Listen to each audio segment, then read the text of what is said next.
Hi guys! Welcome back again to my YouTube channel. So today is Monday guys. So ayan, malapit na naman matapos ang October. Diba? Ang bilis ng panahon. Ilang buwan na lang. Matatapos na naman ang year 2023. So ayun. And syempre, ilang weeks na lang yan guys. At uuwi kami ng Pilipinas para magbakasyon. Actually guys, short vacation lang yun talaga. Kasi meron lang aasikasuhin ang asawa ko. Kaya yon. So, ang balak namin nun guys is mag house tour. So, ayun, kahit na hindi pa tapos yung bahay namin guys, ipapakita namin sa inyo. So, yung house tour natin nun guys is empty house tour. So, itatry din namin i-vlog yung bahay din ng, basta yung mga katas ng South Korea na mga bahay doon sa banda sa amin guys. Kasi doon sa barangay namin, halos ng mga kalalakihan doon, nandito na sila sa South Korea. So ayun, yung in short, naubos na yung mga tambay sa amin kasi nag-Korea na sila. Ganon. Syempre guys, kaya din namin naisip yung mga ganong content is para ma-inspire din kayo, diba?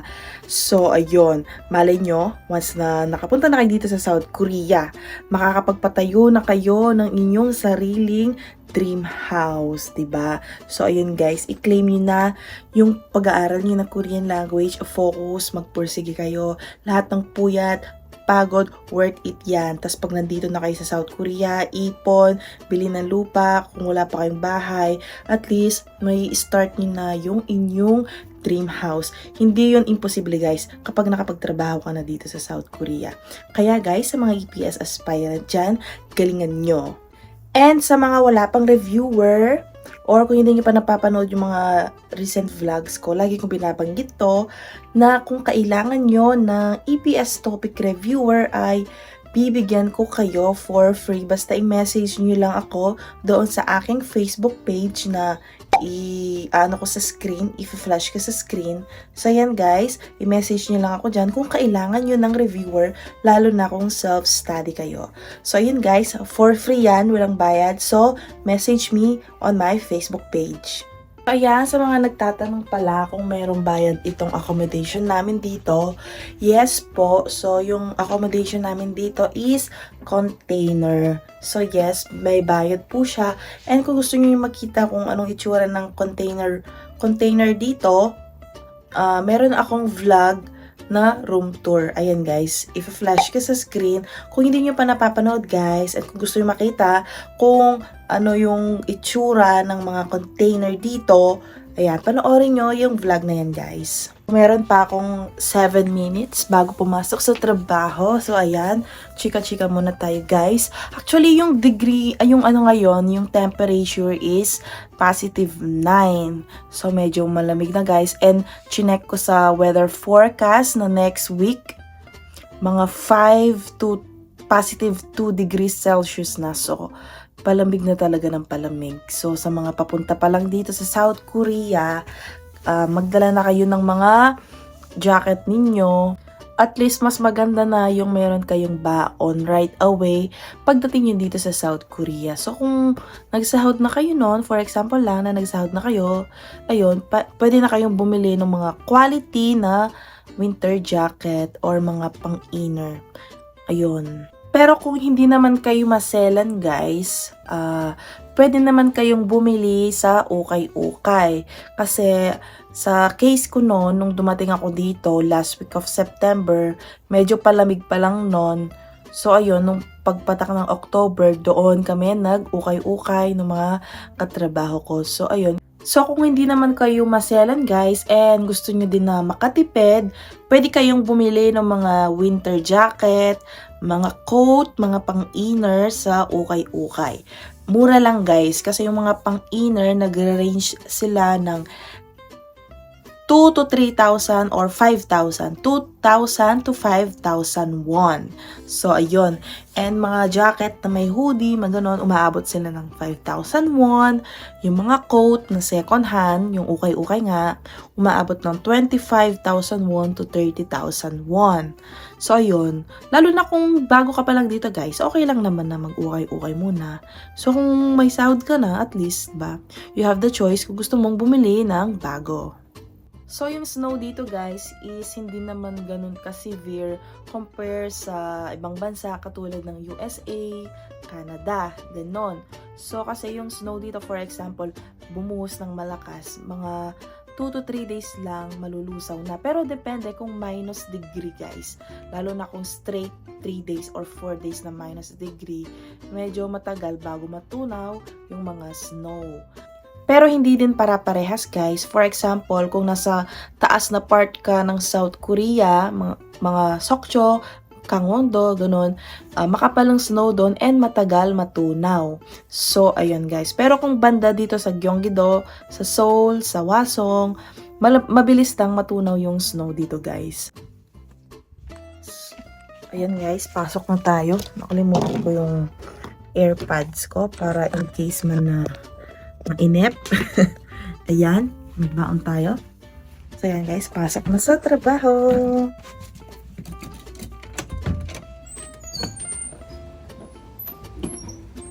Let's go!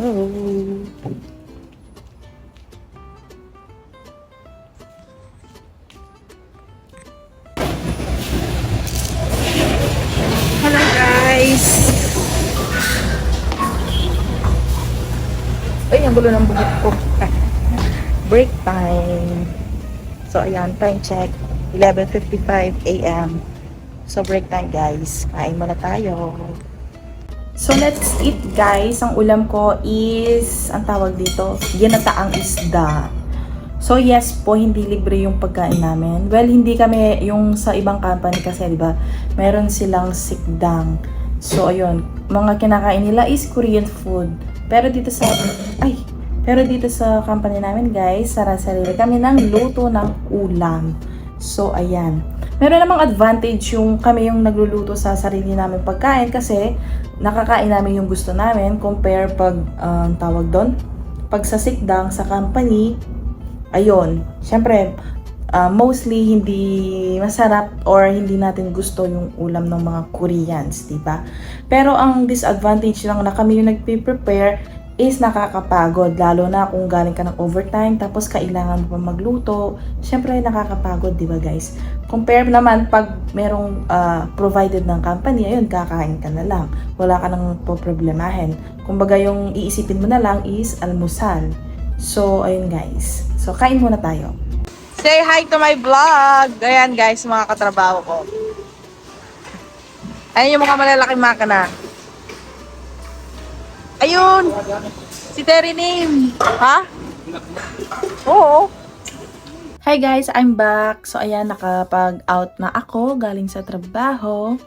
So ayan, medyo hindi tayo pagod for today's video.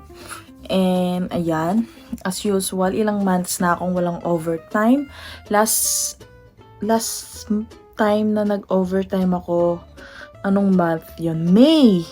Tapos pagpatak na ng June, ayun, wala na kaming overtime. So, ayun guys, yung sahod, bale, ayun, basic lang. Syempre, may kaltas pa yun ng cookmin, bohong, tax. So, ayun. So, kahit wala naman tayong overtime, at least thankful and grateful pa rin naman tayo. Mayroon tayong opportunity na makapagtrabaho dito sa South Korea. Kasi kahit basic salary lang guys, kung i-convert mo yun in Philippine peso, napakahirap kitain nun sa Pilipinas, di ba? So kahit kanyo na walang overtime, okay lang, at least magpasalamat pa rin tayo. At least meron tayong sinasahod. Ay, speaking of sahod pala guys, meron tayong good news For the year 2024 ay tataas na naman po ang minimum wage ng mga worker dito sa South Korea. So ang currently minimum wage this year 2023 is 2,10,581. Yan po ang current minimum wage ngayong 2023. So by next year, expect po na tataas ang minimum wage. So from 2,10,581, papatak po ito ng 2,60,741. Diba? Ang taas po na ang laki ng itinaas ng sahod. Bali, ang increase is 2.5%, diba? Napakaganda kasi every year talaga tumataas ang sahod dito sa South Korea. To think guys, diba, dumating ako dito sa South Korea year 2016. So, ang minimum wage namin nun guys is 1,260,000 won. Yes po, 1.2 million won lang ang minimum wage namin nun. So kung i-compare mo siya ngayon, this year 2023, ang minimum wage namin ngayon is 2,10,581. Diba? Ang taas ng, ang laki ng itinaas ng sahod. Pero yun nga lang guys, kasi nung panahon namin na yon, libre ang accommodation namin and libre din yung pagkain namin.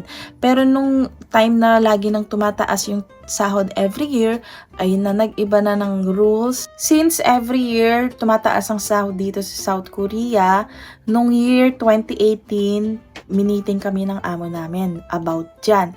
So, ayun, para hindi rin siya medyo mahirapan, ang ginawa niya is meron ng bayad yung accommodation namin. So, yun, mayroon kaming pinirmahan.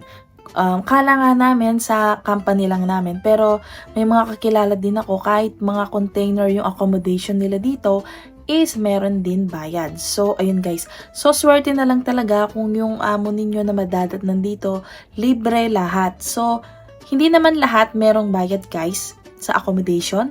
Meron din mga ibang sadyang name na provided na nila lahat. So, ayun. Swerte ka pag dun sa company ka napunta. Pero kahit na ganun guys, kahit merong bayad, at least dapat maging grateful pa rin tayo, diba? So, ayun, wag tayong magpakanega, wag tayong mag-isip ng kung ano-ano. Be grateful. So, for example, yung kakilala mo, yung company nila provided lahat. And then, ikaw napunta ka sa kamukha ng sa company namin na merong bayad ang accommodation, tapos container pa. Pag ganun guys, wag ka medyo sasakit ng loob kasi talagang swertihan pagdating dito. So sabi nga nila, be grateful. Diba? At least, we have given a chance para makapag-work dito sa South Korea. Nagkakatalo na lang talaga kung mabait ang sadyang, kung swerte sa company, kung libre lahat, kung maraming overtime. Diba? At least, guys, ang isipin nyo na lang, ang minimum wage, magkano? Next year, magkano ang minimum wage? 2,060,740. So, magkano yun in peso yan? If-flash ko. So, ayan, ang laking halaga niyan guys, diba? Sa Pilipinas, mahirap kitain yan. So, kahit anong mangyari guys, kahit yung friend mo, yung mga kakilala mo, hindi kayo parehas ng dito, be grateful. Wag kang mainggit, diba? At least lahat tayo, we have the opportunity to work here. Yun ang pinaka-importante. Ang sarap kaya mabuhay ng walang inggit sa katawan, di ba? So mabuhay tayo ng masaya, walang hate at inggit. So kung meron ka mang friend na nakapunta dito, ang ganda ng nadatnan niyang company, and nung dumating ka naman dito is kabaligtaran sa kanya, merong bayad yung accommodation mo, wala kayong masyadong overtime, it's okay guys. Okay? Huwag tayong mainggit. Gaya nga ng sabi ko, swertihan lang talaga dito. So, ayun. Basta ang importante is makatapa kayo dito sa South Korea and makapag-work.